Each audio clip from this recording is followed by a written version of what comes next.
Hey everybody, welcome. My name is Nate Caywood. I'm a Los Angeles-based cinematographer, and this is Film Shit, a podcast where I sit down with a working professional in the TV and film industry and ask them, how did they get to where they are? What exactly is it that they do? And what is the future of the industry? Today, I am incredibly excited to have this guest on. Very dear friend of mine, incredibly talented. She is a writer. She is a director. She is an actor.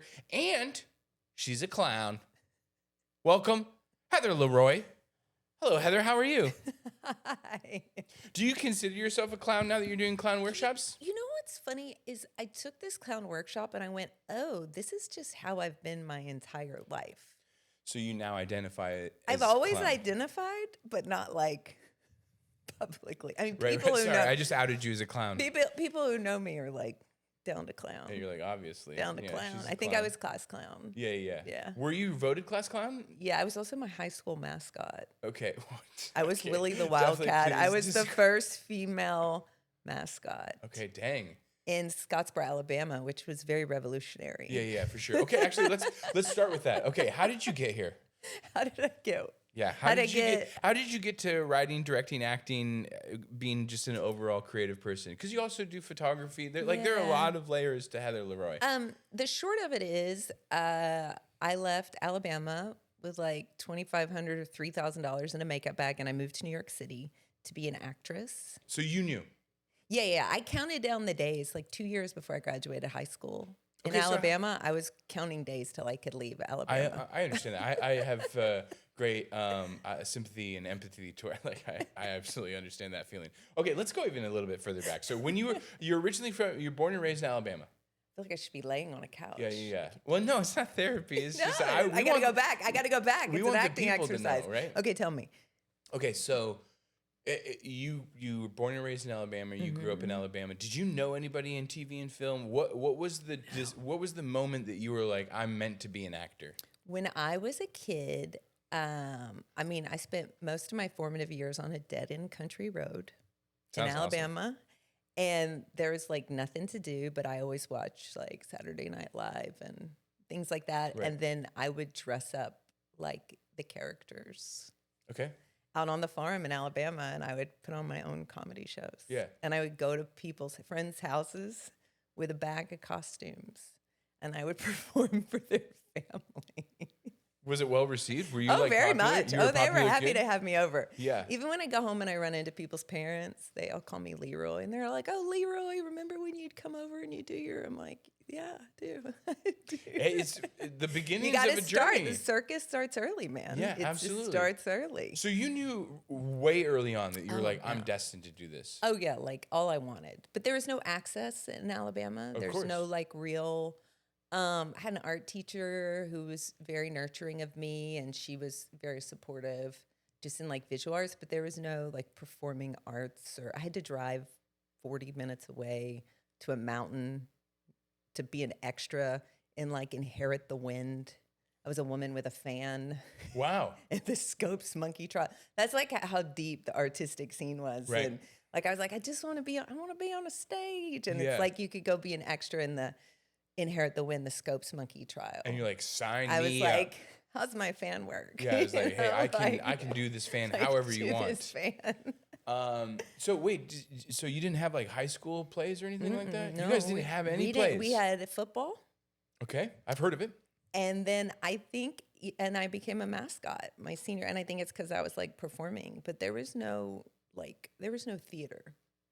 Wow, that is really mind-boggling to me because like, Yeah, there's no feel like real it's- wow. nurturing of the arts. So I was really, all I ever wanted was I felt like my freedom was attached to pursuing the arts. right. And I made a commitment at a very young age to just like commit my life to the pursuit of the arts Right. because it was nowhere around. Okay, so by 16 years old, you knew you were destined for New York City. Yeah, basically. So I actually spent 1 year in South Africa. My dad was working there, so I was in Cape Town, South Africa. Whoa, for a very year. in the lead. We went from Okay. Alabama to South Africa, then back to Alabama. Okay, great. And that was the only time there was some arts stuff. How old were you when that happened? I was around that age, like 16. Oh, around 16. Yeah, okay. yeah. And then so there was a year there, and then I came back to Alabama. But yeah, I just always knew I wanted to go to New York. I just knew. I was like, I'm going to New York City. Wow, One day I'm going to New York City. Can you like? Is there a moment that you can pinpoint that was like just became a reality, or was it just because of watching SNL and you're like, I know that takes place in New York City? I think it was that, and I think it was. To me, New York at the time, because we're a similar age. Yeah. People weren't doing castings on. There was people really take it for granted. They get online and they complain about their self-tapes they have to upload, but we used to have to move to an actual city. Right. Yeah. And hoof it around with a photo. Yeah. And go to an in-person class. You used to really have to do that. So I just, in my mind, it was always New York or LA. And I think New York, I felt like there was something about the theater and the actors I looked up to. They were all New York theater actors. Who were they? God, I can't remember that far back, but I always felt like from a young age, I felt like, in New York, the actors are kind of, I don't know if this is true, but they felt more like working class actors. Right. And I felt like in my mind in Hollywood, you needed like fake boobs and blonde hair. Right. And so I felt like, maybe that's my vibe. Right. But at the time, that was I mean, I think at the time that probably isn't an unfair characterization of like what the industries were doing, right? Yeah. Because it does feel like now that's actually changed dramatically. Yes, like as totally. far as like now you almost have to be a celebrity to even act in New York. You know what I mean? It's like, if you're not famous, you're not going to be in a stage play. Yeah. I think the one thing about being from where I'm from is there was always like work ethic. And in LA, it doesn't seem like it's like the harder you work, connections are super important. But in New York, if you're a no one and you're really good, people will give you a chance. Right. And you could be a nobody. But if they're like, she's busting her ass, she's got talent. I mean, I experienced that when I was doing stand-up there. Like, people give you a chance. Right. You know? Okay, so you moved to New York. You're 18 years old, presumably? 19. 19, yeah. Okay. And so you just start doing stand-up? Or, like, what's the journey there? So when I moved to New York, I bought a ticket. I sold a computer. I got cash for that. Mm-hmm. And then I just flew to New York, and I called a girl from a payphone that I'd been in a play with, like an extra in a play. And I had known her, too. Like, we'd become friends outside of that. And I was like, hey, can I come sleep on your floor? She was a student at American Academy of Dramatic Arts on Broadway. And I literally went I went and I slept on her floor for a while. Yeah. And then I just started working in New York and taking acting classes. My first job, I got robbed on the subway to my first job interview. And I had a Southern accent at the time. Like, I was in New York City. I was in New York City. Like, I'm in New York City living my dream. Yeah. And I'm on the train and I'm going for a job interview to be a temp. Now, I've never had a job. I worked at the Western Sizzlin' when I was like 15. Yeah. Because I was trying to make money to escape Alabama, serving macaroni and cheese and chicken fried steak to people. Yeah. I didn't know much. But I was on a train going to this job interview for this clothing company called Tahari and Theory. And this really hot guy got on the train behind me. Mm-hmm. And he was like a Calvin Klein model looking guy in like a trench coat. And I was had a backpack and I was like on the train, like, you're bumping on the train. Yeah. I'm like, oh my God, this man is so good looking behind me. And then he had taken my wallet and like everything. And so when I got to the job interview, I was like, oh my God, I got robbed on the train. They hired me. Hilarious. You should keep that bit for going forward. You're like, and that set my hero's journey there. That was the inciting incident. That was the inciting incident. Wow, and I'm still, act 2 problems. But that really was. Yeah. Wow. That is incredible. Yeah. Okay. So I was in New York and then I studied acting at Strasberg, and then I ended up going to film school. I ended up leaving New York after I was there, and then I went to film school at Emerson College because I realized I wanted to learn to direct movies and make my own movies and put myself in movies. How long were you in New York before you made that decision? I was there for a year. Okay, great. So you're like Yeah. 20, and this is Yeah, and yeah, you're like, yeah. I actually took wanna like go a make year off. movies. Yeah. And so I took, and then I Then you go to Boston. somehow miracle got into Emerson College. That's amazing, dude. Yeah. That's awesome. Yeah. This is like I'm so grateful to have you here because like I really You're so sweet. I just really want this. I just want to be talking to people that have like such a varied journey that the world can understand that this is possible. Because I think that like where you're from, where I'm from, it's like if you don't see somebody say it's possible, like how can it be true? Oh yeah. You know what I mean? Yeah. So it's like 100%. I think it's so powerful to just hear you talk about just being like, yeah, I just got like a ticket Yeah. and then I just showed up. Yeah. And then I was like, well, I guess I'm going to go to Boston. How long were you in Boston for? So I did Emerson in 3 years because I was like, I just got to hurry up and get to the real world. Which I do I love it, regret. dude. I love do regret this. a little. I'm like, some of those people do the 6-year college program, and I'm like, why rush it? But that's never been my, I did. And at Emerson was great because you got to do a semester in Amsterdam and you did a semester in LA. And then you and so I did it in 3 years. I just worked and took classes all through the summer and then moved to LA after I graduated. Okay, so you went through their film program, and did you emphasize in directing? Yeah, I did directing and radio. So I was a blues radio DJ as well. Obviously. Okay. Actually, so This all feels a bit like waiting for Guffman. Yeah. I was like, well, in a previous life before, waiting for Godot. When I moved to LA, I came here to work in a recording studio. So I actually did music. Yeah, like a degree in music. So did you play a lot of blues artists? Oh my Do you have God, a favorite blues artist? I used to be obsessed with blues music, and I played a lot of Delta blues, and I had a friend who would jokingly call my show the Suicide Hotline because it was so depressing. Yeah, but I didn't. I mean, that's the I blues. didn't find the music depressing at No, of all, course. but I loved it. Yeah. Yeah. My name was Sweet Potato on WERS 89.9 FM. Good heavens. Man, I love this. This is incredible. Yeah, dude, I grew up playing the blues so much. Oh I my was like, oh my God, it was my That's favorite. the way we connect. Yeah, I think so. Yeah. In fact, I actually did a summer guitar camp at Berkeley in Boston, and I majored in electric guitar, blues guitar performance. Kindred spirits. Boston, baby. Okay, so 3 years of enjoying Boston. You're directing. Yeah, so I was in film classes. I mean, look, I was a terrible student. I think I'm also proof that you can be a terrible student and somehow survive. Right. That's what I tell my friends with kids. I'm like, it's okay. Yeah. They're bored. They're gonna figure it out. They're Yeah. bored. Wait, why were you bored at Emerson? It's like supposed to be. It's like a great school, right? Emerson is a great school. I think just more as a student, I was never really a student. I'm very ADD, like most people. Yeah. I think I loved the filmmaking aspect. I love that, but Like actually being on but set. the actual student. Well, we would have our own sets and Right. stuff, but I learned a lot. But I think also I just wanted to be in real life. Like I'm someone who likes to do. I'm not a good sit in the classroom, take the standardized test. I get it.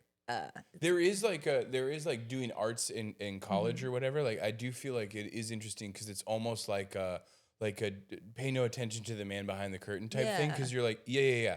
This is all really great. When do we do the real stuff? And you're like, well, you don't get to do the real stuff until you leave here.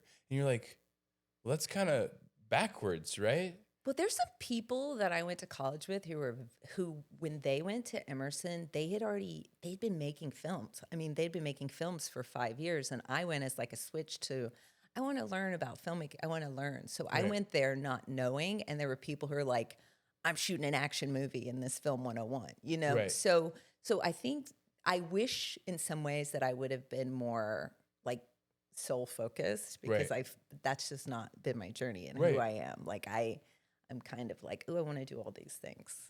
Right. And I like, as an outside observer of your work, it feels like that shows up in your voice, which I think is exciting. It's one of the reasons why I think your film is incredible, which we will talk about in a few seconds. You're so sweet. But Okay, so Emerson, you've Emerson, completed, you graduated, I you have a did. degree. Kudos. I got a degree. Okay, and It's then incredible. Yeah, dude, it's amazing. Every time I'm Shocked. baffled that any of us were able to do it. Like, oh wow, we were able to pay attention for that long. Great. What happened after Emerson? So after Emerson, I moved to LA, and I was like, I'm moving to LA, and I answered a Craigslist ad of Scary. what I thought was a rapper. I thought it was a rapper. R-A-P-P-E-R? Oh, yeah, like it was Yeah. the way it was written. I don't know. I thought, oh, is this a rapper looking for a roommate? Yeah, Like a okay. female rapper. Her name was Root. And it was just, I don't know. I thought Root, a rapper. I don't know what I was thinking. Okay. But I always down for the adventure. I went to meet her. She lived right across from the Directors Guild building, and she was a 76-year-old ex-Vogue cover model. She was one of the most famous Vogue cover models. She was my first roommate in LA, and above the couch were photos of her shot by, oh my God, what's Darajinsky, the famous fashion photographer. And she would like smoke pot all day, and she would, that was my first roommate in Oh LA. my God, make a movie about her. This sounds incredible. I'm stoked. I was like, I can't wait to see this movie. Yeah, so that was my first roommate. That's amazing. Yeah, I lived with her and this other girl who was working at Miramax at the time. And Yeah. Oh, Miramax. That's an interesting company. yeah. No I've heard troubled of it. history Anyway. whatsoever. Moving on. But at that time, like I'd been in LA a few months, and then I started doing stand up. Yeah. So you didn't do stand up in New York or No. Boston? I was studying acting, I was studying film. Yeah. And then I came to LA, and I don't really remember what chain of events happened between there. But then all I know, the memory that comes up is me at the Comedy Store sign up open mic, Right. the potluck. Right. And where did that come from? Was it just part of Oh, the I like? always SNL? wanted to do comedy. Like Yeah. when I was young doing comedy stuff Yeah. and bits, I was always a comedian. So I Right. realized I was living that close to the Comedy Store. You're like, And I I gotta went, go. oh my God, I live down the street. I should just give it a try. Right. So And how much of your life did you dedicate to this side quest? well, comedy was my main quest. It was. Comedy became my main quest for like 9 years. Right. That's all I did. Nothing came between me and comedy. Look, I understand. It's Like that- I was like, it was a very, I mean, guys, I sent the Dick Fog music video to a very famous producer. Yeah. Like it was all I wanted to do. I loved it. And I did it. I did road stuff. And then I went and toured in Ireland. And then when I came back, I was like, I just want to go do stand up. And so I moved back to New York for a while. Right. Just to solely pursue stand up. Okay, so filmmaking was like out of the Yeah, picture yeah. at It the was time. not. You're like, It was nah, not. dude, I just want to. Yeah, yeah. Okay, yeah, wow. I just wanted to do comedy. And Yeah. so that was my. And you just want to stand up on stage with a microphone. Well, I wanted to do stand up. I wanted to get really good at the craft Right. of it. And I don't know. I feel like stand up is a very, especially at the time. I mean, it was before, once again, TikTok, and it just felt like a very free.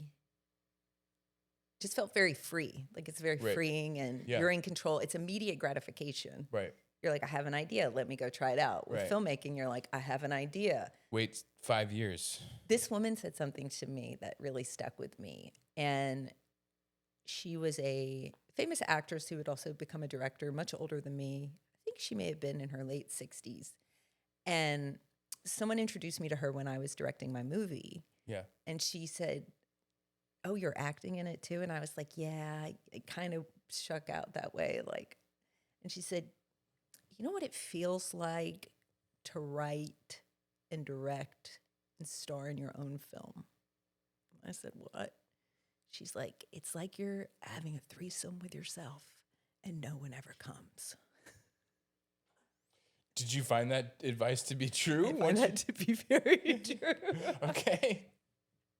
She Incredible. said, I just want to let you know, I just want you to keep that in mind. You're like, great, thanks for the advice. I was like, what is she talking about? Wow. And I think it's like, you know, when you're directing a project that you're doing all these parts, the delayed gratification is so long. Right, of course. To them, you know, like, when's the movie going to come out? Right. When's an audience going to When's see anyone it? When gonna is anyone come? going to see this? Yeah. Like, when is there any release from this insane amount of pressure Right. to make something good all by myself? Okay, let's actually talk about it. Like we've got to let's dive backstory into could go it. on You know what I mean? forever, Exactly, yes. which is great. But I think that's great. Okay, so you were doing stand up, and then at a certain point you were compelled to make a film. So I was doing stand up.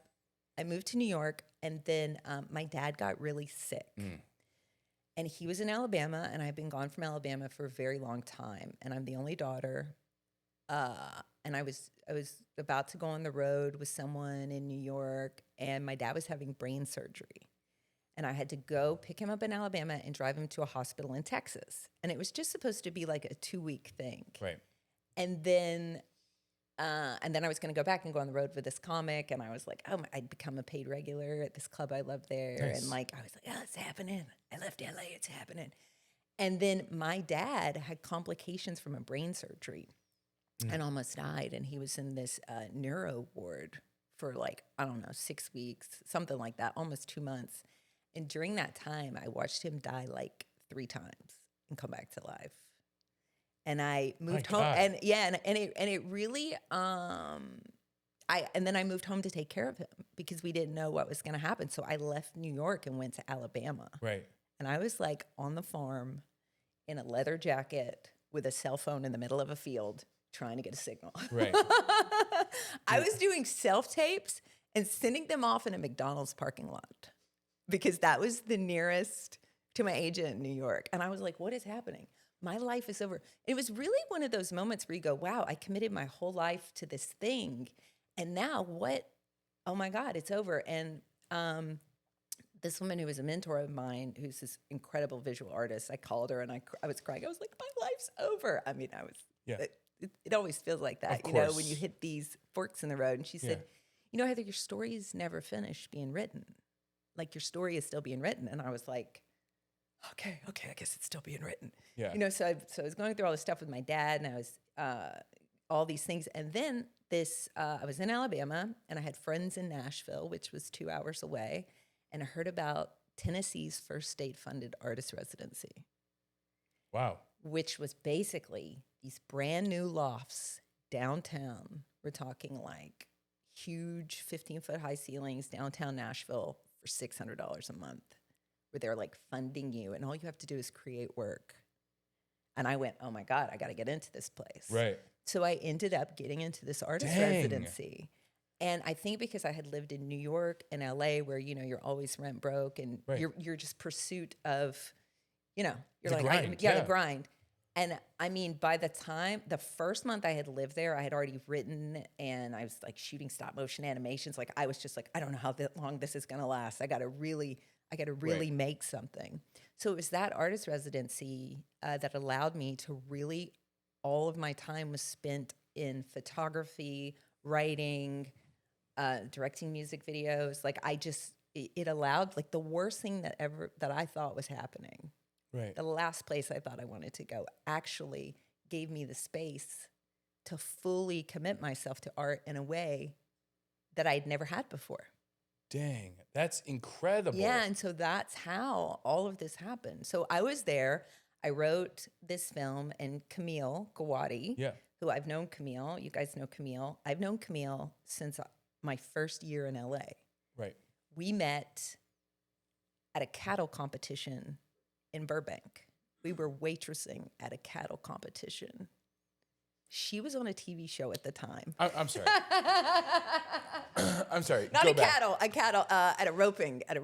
They were roping. Okay, like a rodeo? Yeah, it was like a rodeo. In Burbank, California? Yes, we were working for this catering service, and I show up, and Camille is in tight python pants and a cowboy hat. And you know how hot Camille is. Like, this is like hilarious. peak Camille. Yeah. And I've got a cowboy hat on and like a Betsy. I'm like, who the fuck is that? Like, and so we're smoking behind the bleachers. And I'm like, this is bullshit. I just graduated film school. She said, I'm on a TV show.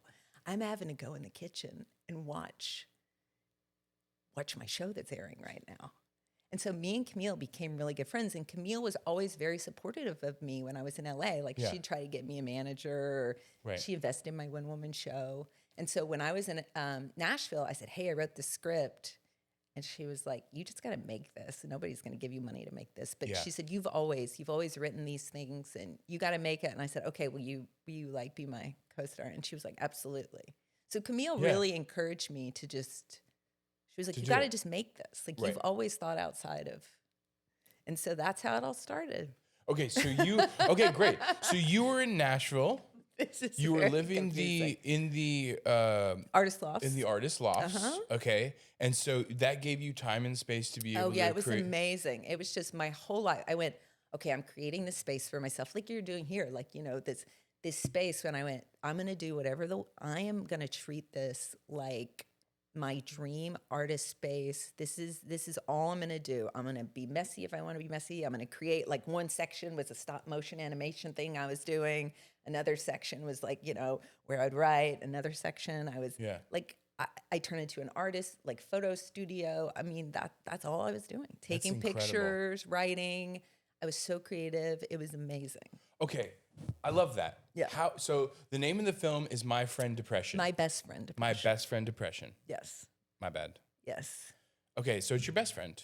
Yes, so even how that came about, that title is a whole thing. Okay. I feel like I'm all over the place. You're amazing. I think this is great. We are all over the place, but this is what I find interesting about it. People start asking me the lore, I'm like, well.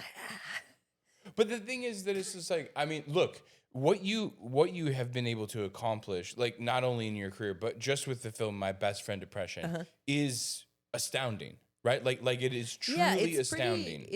I will say, so when I wrote the film, it started out. It was like, I'm just gonna make a movie. Okay, nobody's gonna cast me to be the lead in a movie.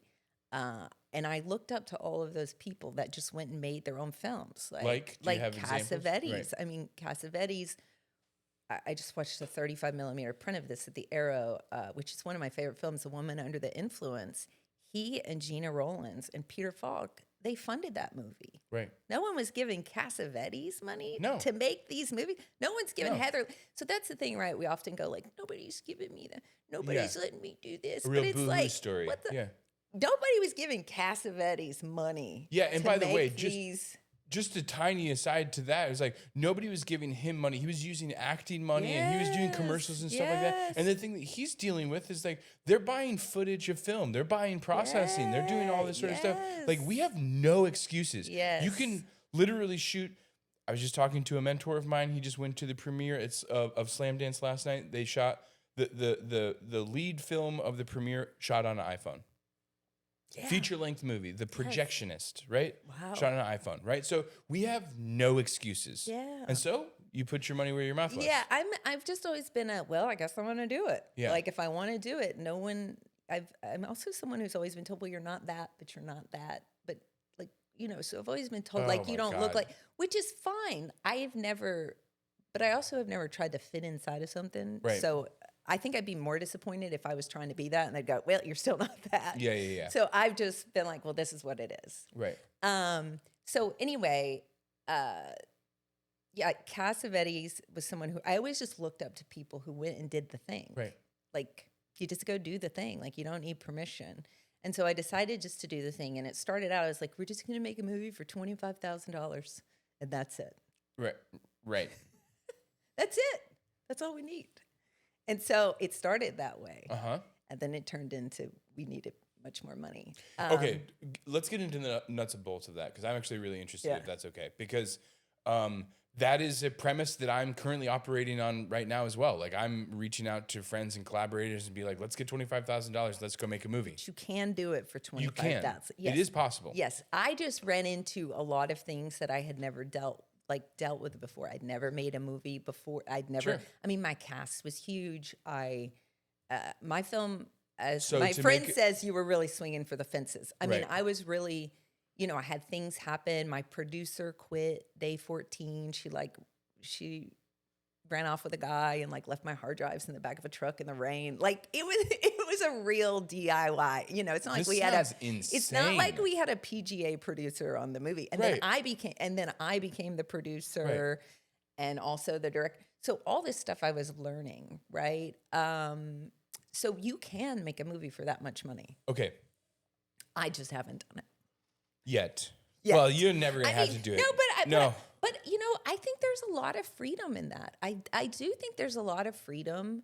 So I was this friend of mine was saying she was very upset because her AD quit on this short. Her AD and producer. And I said, "How many days was the shoot?" She said, "It was 2 days." And I was like, "Oh boy." You know what I mean? Like I think there's something to be said for being able to do things if you have to, if you really want to get it done.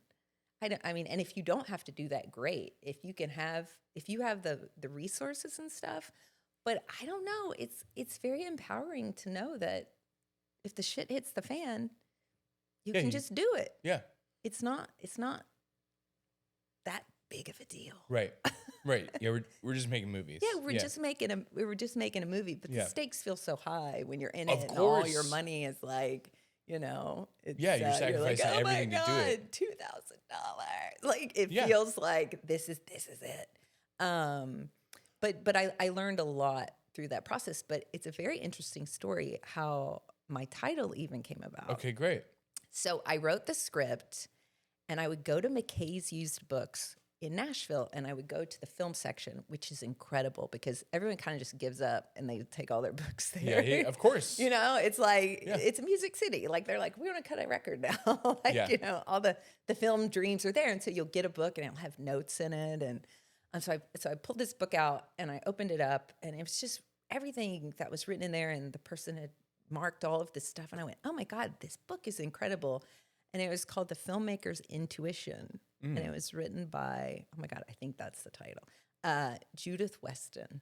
Okay. And she also wrote a book called Directing Actors. Anyway. Yes, that's a very popular book. I'm reading this book and I'm like, Judith Weston? Who's Judith Weston? I'm like, I need to look this lady up. So I look her up and I go to her website, and she is like a directing coach. Like she's like the secret sauce. Alejandro Inarritu thanked her when he won. Like she's the secret sauce to all of these big directors. And it said, if you're a, I don't know, $10 million project, or if you're and I just reached out to her. I was like, hey, I live in Nashville. I wrote this script. Can I pay you to read my script? And so she read I did a Zoom session with her. I paid her whatever her fee was. And she said, you know, this script's very interesting, but there's this one thing in here that you're doing. And I feel like this is really what the movie's about, and the rest of this is what the movie's about. This is you, and this is authentic to you. And I want to challenge you. Only make a movie if you want to be changed on the other side of it. Wow. She said, you know, don't waste people's time. And I was like, what? Now, this is what's interesting. So I had done The Groundlings. Yeah. Like years before that. Sure. And I had created this character called My Best Friend Depression. Yeah. And it was like the final performance lab until you go into the Sunday company. They pick you up to go to the big leagues. And my teacher, every time I brought something into that class, she would go, I don't know. Everything you bring in here is just so high concept. You just don't really get what we're doing here at the Groundlings. Mm-hmm. And that bit was what Judith Weston was telling me was my original voice. Right. And that I needed to do more of that. And I was like, what the fuck?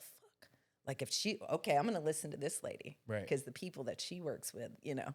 And so I really spent all this time rewriting my script, and she was right, you know. I wrote this movie from a place of, I was someone who had suffered from major depression most of my life, and I didn't know that's what it was. And I had sought treatment around that. My whole life changed, and that's what inspired the film. I wanted to make a film that people who had been through that would watch this movie and go, yeah, that's hysterical, and man, that's exactly what it's like. Right. And it's been interesting at screenings, because we played a couple of festivals. Yeah. I thought it would be a little more singular in terms of the audience, but all gender. I mean, I thought it was this a female gaze movie, but all genders, all ages, people who have contacted me and emails and telling me they felt seen. I was like, wow, that's all I wanted. That was my only goal. My goal was to make this film for people who know exactly what this feels like. Right. In a very funny, representative way that I felt like I wasn't being represented on the screen, which this is a crazy movie. So I felt like this is my representation. It is a surreal film. Which is so when somebody really gets it, I'm like, oh yeah, I see you. We're out here. Yeah. We're out here.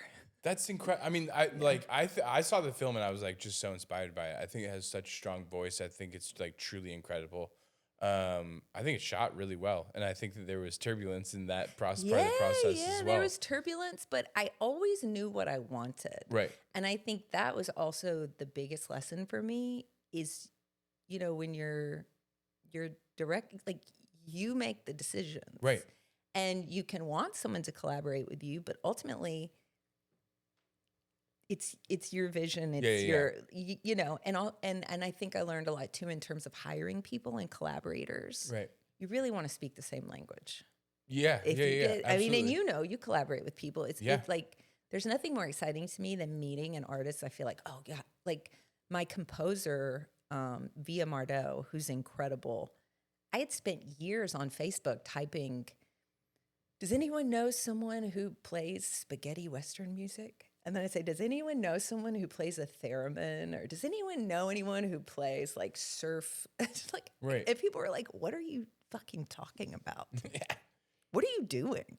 Because in Nashville, nobody could play this music.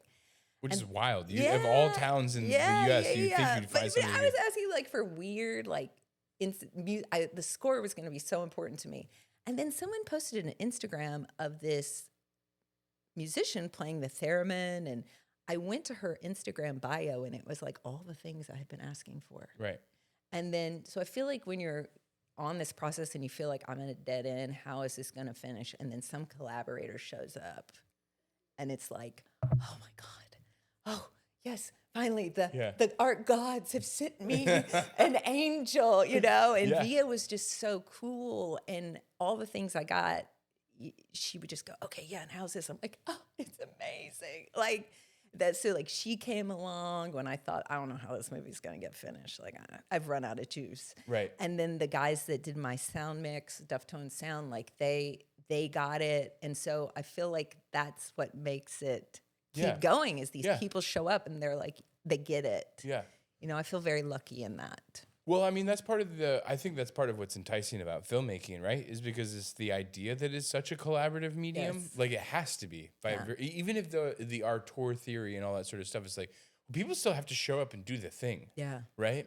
And by virtue of them doing the thing, their fingerprints are going to be on it. You know what I mean? Yeah. Because, I think I read or heard an interview with Greta Gerwig one time say, well, filmmakers become filmmakers because of the collaborative process. If you wanted to just have control of everything, you'd just be a novelist. I was like, oh, I think that's a good point. Yeah, I know for me, I wanted to work with other people because I had done a couple of one-woman shows and I played like 30 characters. Right. And I was like, I want to be able to work with other actors. Yeah. Like, I got really good advice. Some of the best advice I was given was from my friend Bobcat Goldthwait.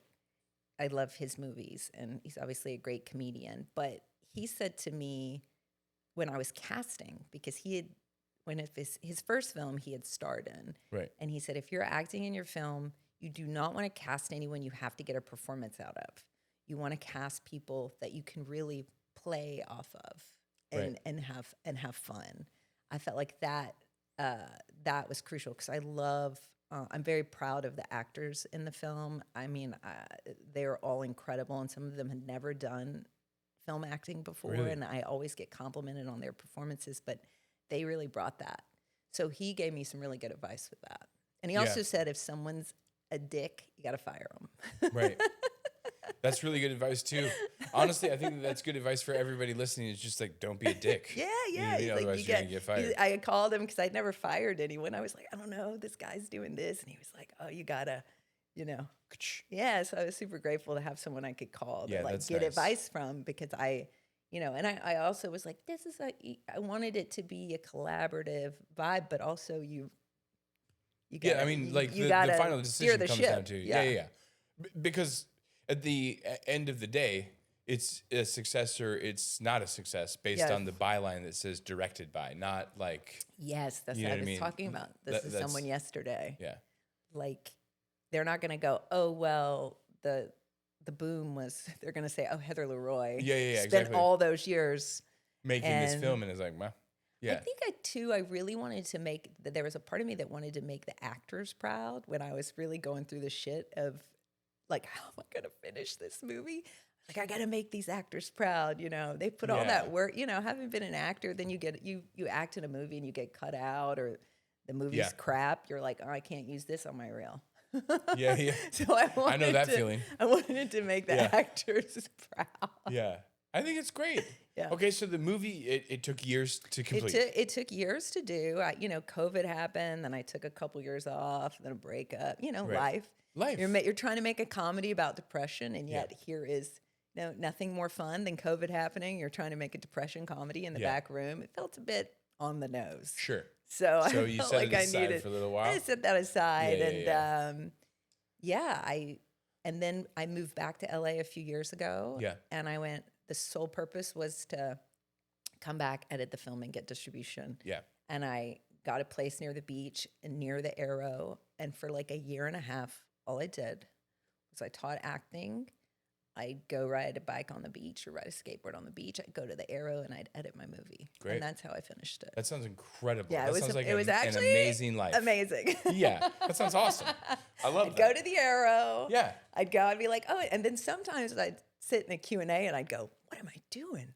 I'm editing a feature. I got to get out of here. I gotta go. Yeah. I always feel like that whenever I watch award shows. Yeah. Whenever I watch your award shows, you're like, oh, it's the Emmys or it's the Academy Awards, and I'm like watching these people collect all these amazing gold trophies, and like, why am I sitting here? I should be on a film set making a movie. I have things to do. I've got to go. I've got to go. Okay, where are we at with the film right now? Where we're at is I'm in distribution process. I think I have the company that I'm going to go with. Okay, great. Congratulations. We're kind of finalizing everything, and hopefully it will be out May, June. Okay, great. And is there... There'll be like Q&As in LA and so you'll be doing screenings? Yeah.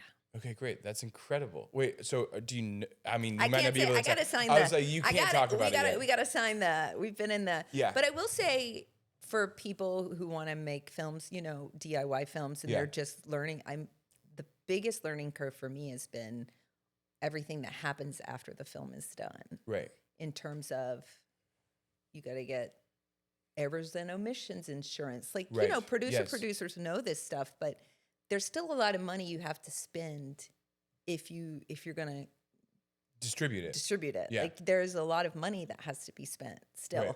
So that's something to keep in mind when you're making your film. If you're like, oh, I'm going to just make this and put it out, that's great. But if you want to, you're going to need money. You're going to need more money after the money. Right. After the money is spent, you're then going to need more money. Right. You're going to maybe need some more money. Okay. So money. just prepare yourself. Okay. Because there's the Money. stuff you can do and get away with, no money. And then there's the stuff where you need money. Or you need lawyer friends. Okay, great. Well, actually, I'm glad you say that because actually, so before we even get to the distribution conversation, let's answer this question. Yeah. Okay, what were the largest lessons that you learned from writing, directing, acting, and producing And editing your feature film debut? The biggest lessons, the most important thing for me is who you're working with, who you're collaborating with, who your team is. It's really, because if you hire the wrong people, it's going to cost you money. Right. It's going to cost you time and it's going to cost you money. So it's really important to find people that you're on the same page from day one. And this was my first movie, so I didn't know, Right. I didn't, these are all things you learn. And the other thing I learned, you have to really keep going back to, why am I doing this? Right. I'm always inspired by people who they're like, we shot this film, it's a year later and it's out. Right. And they did everything. I'm like, wow, that's incredible. And I think I had a little bit of an ego crushing experience that this took me a long time. I was a bit like, yeah, I'm still working on yeah, I'm editing it. Yeah. Right. You know, but that was my process. You know, Right. it's not going to take that long on the next one. I'll tell you that. Right. We'll never do that again. But art takes what it takes. And if you're doing something that you've never done before, you're not going to know what you're doing. And there's this idea nowadays of like, you're supposed to be an expert. Everyone kind of wants to skip all these steps of a craft. And I don't know, being an artist, it's to me has always been a vocation of like, I'm learning these things. Right. And it's great if you're doing another route of commercial, but as someone who hasn't taken that route, I can only speak to this experience, which is Right. I've just been learning things all along. And if it took me that long to communicate what my idea was, that's what it took. Right. You know? Yeah. Yeah, I agree. I agree with the idea that there's this interesting sentiment that is like the moment that we like wake up to creativity, we're supposed to be masters of it. Like it's so experts, interesting. yeah. I think that's the internetification Yeah. of people talking about craft and stuff like that. Yeah, it's interesting. I saw on Instagram where this guy was saying he was very young and he was like, "Don't show your work, just show you doing stuff. That's what people care about." And I don't know. That's very interesting to me. That is interesting. It's a different time. People don't want to see me making shit. No, I don't know if that's true. When I'm alone in my room, like writing a script, like it doesn't feel very sexy. You know what I mean? It's not. I'm not. The only person seeing me when I'm writing is the person at the gas station down the street where I'm getting my snacks. You know, like What are your snacks? What's your go-to snack? Oh my God, the snacks, the trash. I felt like I needed to go back and thank the guy that worked at the gas station when I was writing that movie. It was just a lot of just junk. Yeah, I know. I'm not going to shame myself. You don't have to admit it. It's fine. It's bottom shelf. Yeah. I get it. Hey, look. I don't drink. It's bottom shelf chocolates. Yeah. I was like chocolate covered donuts from like the sleeve of chocolate covered donuts from the gas station. Is like, oh my God, it's my dream. Anytime I'm on a road trip or like the last couple of years, I've been gaffing and key gripping just on random projects, and like every once in a while you get a job where it's like, oh, we're going up to Santa Clara or whatever, or like, oh, this one's in San Fran, so it's like, okay, well, we got a 4-hour road trip before we get to the set or anything like that. I'm always getting sleeves of chocolate covered donuts. I don't know why. They're just I love that. I think the other thing too is just I like to encourage people that I meet because I coach on the side sometimes actors and even if it's not someone coaching, just someone younger. I think it's really I think it's important to find a mentor. And I also think it's important to really find your voice. Like find your voice, find the thing that you connect to that, and you only find that through doing. Yeah, through repetition. You have to try things. Absolutely. And you have to like be okay if the first thing you paint isn't in a museum. That I think it's interesting because like hearing what you said about the guy on Instagram, I think that there's two ways to take that, which is that like people are interested in seeing you pursue the process or like they're interested in process, right? Yeah. And then the other thing too is that it's like there is something about curating what goes out into the world. And like part of that is I think for us at like a level of where we're like using our projects at a level to get the next job, right? Like I think there is a level of curation that's required for our Instagrams and for our websites and for our how we communicate our own story to possible clients, right? But I'm sort of like, man, at the beginning I'm like, do you want to hide away all that sort of stuff? I'm like, put it all out. I mean, that's how you learn. I think it's great. I don't think you have to hide away your process or any of that. I think people have way more access nowadays to all of that. I just think it's just a new way of thinking for me, So I definitely shared what was happening when we were doing it. Yeah. But I also think there's a lot of value in just the time spent off camera working on your craft. Right. That is in the private. Right. That in gives private. you an opportunity. Yeah, that's because there is a thing of as soon as something your process is, you're like, oh, let me check the lighting on this, or oh, how Right. that angle look of me creating, Right. you know? So I just think both things are important. Yeah, no, I absolutely agree. And it's a craft. Yeah, It's a craft. I don't know. That's my only answer to it. I think that's great. Got to get out there and chop wood and carry water. Yeah. 100%. You just gotta, you're like, well, I'm going to try this again today. And, you know, even when I was trying to figure out how to edit a feature, I'd never edited a feature. I freelanced. I'm a freelance editor too on the side. I'm a Right. photographer and editor. So I know how to do all these things, but telling a story and sustaining an audience's interest for 90 minutes Right. is a whole different thing than cutting a promo. Yeah, the You pacing. know, like how do yeah. I even figure out this? Right. And that was just through thinking of it like a craft, like, okay, I'm going to try this again today. Right. Put these pieces together I mean, that's what you got to do. You just Yeah. said you were going to do it, and you did it. one day at a time. Absolutely. One day at a time. Absolutely. Okay, so now you're in the distribution phase. You're figuring out that what is the biggest lesson after the movie has been made, after people have seen the film. You are now in the process of getting it out to the world so that the world can see the film. What is the biggest lesson that you've learned through that process? Oh, man.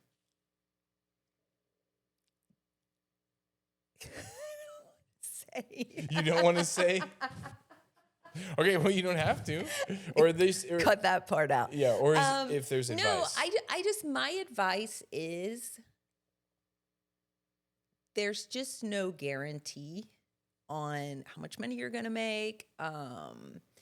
You know, this is still a business. When I was in college, this film professor said, I made a really cool, like, arty 16 millimeter film. And my professor said, Miss Leroy, this isn't called show art, it's show business. The film professor say that to me. Mm-hmm. And I remember being like, fuck that guy. Like, you know, but when it comes to selling a movie, Yeah, you know, it's a product. it's a product and it has to check certain boxes. And so you have to be okay if, you know, I was under no delusion that my film was going to be a commercial film. Right, I mean, I made a film called My Best Friend Depression. right. You know what I mean? Yeah. So So it's you're black trying to and get white. a lot of pharmaceutical Yeah, I backing. really for this. wanted to get Yeah. Wellbutrin to Yeah. sponsor me. You know what I Yeah. mean? Like, Yes. still trying to get that sponsorship. No, and so it's just interesting when even if you make something, you're like, yeah, I know this isn't gonna be a commercial thing. Just some of the conversations you end up having, and you know, it's just it's not easy. But I think, like we were talking about, you can distribute things however you want to. You can do DIY. There's so much access. Yeah. It just, I guess there was nothing surprising about it. I guess it kind of, you just got to find the right place and you got to find the right person Right. that really gets your movie. Right. And then if you find that, it's kind of like a video game. You're Okay. like, I got these coins and then I'm going to go down to this level. And I don't know. I can't talk too much to it Right. because it is kind of what I expected, but also it's just continued. The process just continues. You're like, okay, well, that's not going there. Where does it go? Right. And so you keep knocking on all these doors. You keep showing it to all these people. And then someone's going to get it. Right. Which, yeah. So it's just the filmmaking Which process happened, continued. which I feel very fortunate that happened for Yeah. me. So just don't give up. If you want it, you just have to keep doing You got to it. keep going. The distribution, this, as soon as a business is involved in it, Yeah. I mean, it can be. Yeah. You're just It knocking can on be a doors. bit of a vibe killer. Yeah. Of course. Well, It can be a vibe killer. So you just have to go, wait, but I know this has an audience and I know that this has a home and I know that someone's going to see this. And so you got to keep that mentality. yeah. Okay. What's next? What's the future? Well, I don't know. I'm writing a couple of things. Okay. Writing a couple of scripts I'm very excited about. But I also want to, they're like bigger budget ideas. But then I kind of want to make something low budget with friends. Like, Yeah. I don't know. I just want to keep making movies. Yeah. I understand that. That's Yeah. exactly where I'm I at mean, right that now. I'm kind of keeping it simple. Yeah. Like, I'm taking meetings with representation and I love all of that. But at the end of the day, I'm an artist. Yeah. And I just want to keep making things, whether someone's giving me permission to or not. Absolutely. And that's what I committed my life to. You know, some people, they get married and have children. And some people have asked me why that wasn't my choice. But I don't think that's a safer route than just pursuing the arts. Right. They're both high risk. Right. You know what I mean? Yeah. So for me, I just want to keep making things and getting better, and that's maybe one of these big scripts will get sold, and then we'll be making it Who together. knows? Yeah, that'd be amazing. I think what you put into this, you get back, even if it's not in the material what you would think. Yeah. So I just think the more you invest in yourself and your craft, you do get back. Yeah. Yeah, I have really been trying to say out loud a lot recently to many collaborators with the idea of being like, hey, we're filmmakers. Yeah. And filmmakers make films. Yeah. Whether somebody buys them or whether somebody gives you money to make them or whatever, is like, sometimes you got to just will it. And like just the act of truly being in love with process is the thing that we get our reward from. And then at some point it'll figure itself out. You know what I mean? There will be a story that we participate in telling that will change everything. Yeah, I think that's it. You just have to do it because, there's a lot of movies that aren't that great that get made. Yeah. sometimes I see a movie, I'm go, wow, that got made. Oh, I can definitely get this. Like, there's a lot to be learned from films that aren't that great that get made, because you go, wow, that got made. Yeah. If that can get made, then I can. You're like, I can definitely make my thing. I can definitely make my thing. Yeah. If they're making it, I can make it. So yeah. Okay, I've got one last question for you before we get to a fun little game. Okay. And this one is like one that I'm kind of just like curious to see what people's temperature on it is like, as far as the future of the industry is concerned. Like, are you worried about AI? Do you think it's going to replace all of our jobs? Will filmmaking exist in 5 years? Three really small questions. Just that small question. Just a casual three small questions. I should maybe be. I don't really worry myself. One, I'm not inside of the industry. Now, if I had if I was VFX or maybe I would be worried, but I don't think anything is ever going to replace what a human does. But I also get annoyed when I try ChatGPT, when I ask it a question. Like I get very annoyed sometimes at the answers. I'm like, how is someone falling in love with this? There are people falling in love with it. Yeah. I'm like, and I will have to say, don't, I'm not here for compliments. I'm asking you a question about like what I should. So I don't think AI will ever replace what a human does, or the craft, or human connection. Some people it will. I mean, it's already replaced them. They're in relationships. I just saw a whole article about these women were devastated. They're having to break up with their ChatGPT 4.0, and they're crying. And she said, oh my, she's saying goodbye to that older model, and she's devastated. And there's a petition online to bring it back. And I'm like, that's never been of interest to me. Right. I like humans. I like flaws. I like messiness. It's why I love the films that I love. I like the messiness and weight of humanity. And people that are just interested in the commerce of art, it's going to change. Yeah. Because they need less humans. They don't have to pay as many people. But as far as what I consume and what I like, I'll still be trying to find. The world could just all be AI, and I'd still be going to that 135 millimeter theater, and they could show the scratchiest ass print, and I'd be like, oh God, feels good. you know, like that's what I'm always chasing. I'm always chasing those real raw feelings. It's why I love Cassavetes. It's why, I saw Breaking the Waves on Valentine's Day at like 11 a.m. Right. Like I'm not somebody who's gonna fall in love with an AI bot. Right. Yeah. No, I understand that, and I think that the sentiment of what you've just said has been the thing that I've been hanging on to whenever that question is posed to me. That is just, I'm like, okay, it might just not be the same as what we've all perceived it to be. It's like, okay, well, maybe success isn't buying a house in Malibu because you produced a a movie that made $1 billion. It's like, okay, maybe we're just like being artists like artists have been for generations and generations, and we're getting by, but we're being able to find and tell the stories in a human way that we connect with, and like that'll be enough. Yeah, I mean, it's changing the business, obviously. Yeah. But it's never gonna replace. People are like, it's gonna replace. I'm like, I mean, I've had a good run. If it is, like, I'm tired. You know? Yeah. Like, if that's the case, I guess I'll keep making art. Like, it's not gonna change how I make art. It's not gonna stop me from doing what I do. Right. There are a lot of people who are, you know, but yeah, it's changing the business because everything. It's like when.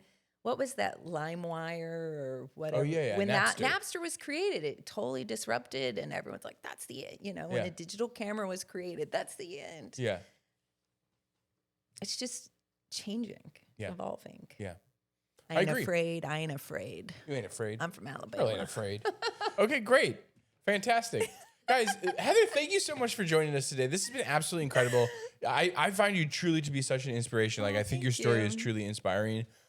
Please take Heather's advice and go make movies and stuff. You know what I mean? Movies and watch movies in Watch theaters. Movies. Go watch to movie them theaters. In theaters. Exactly. It's important. Okay, I'm going to end this. Guys, this has been Film Shit. It is a podcast where we sit down with incredibly inspiring people. Not only is it the umbrella of what we talk about, it is a call to action. So if you want to sit into this chair where Heather is someday, please go film some shit. I'll talk to you soon. Love you much. Talk later.